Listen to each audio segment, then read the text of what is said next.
Alright, so I just got back from the junkyard today and need to put in a new turn signal, stock, whatever you want to call it, because mine is broken.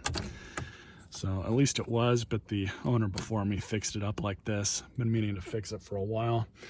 This is actually a pretty simple job. All you need is a 5.5 millimeter socket. You have 2 bolts under here.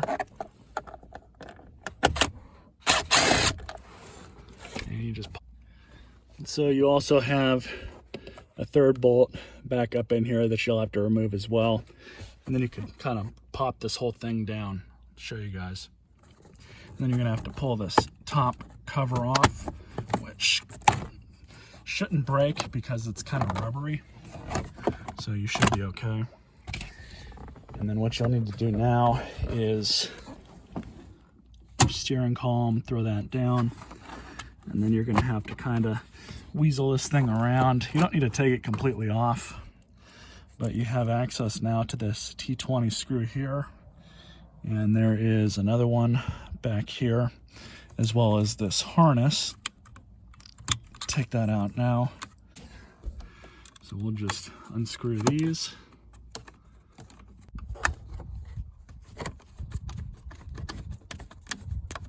And then it comes out just like that.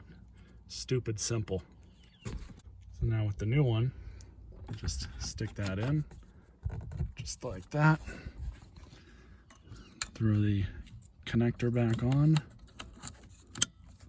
Of course, at this point, you can also check, turn the car on, at least turn the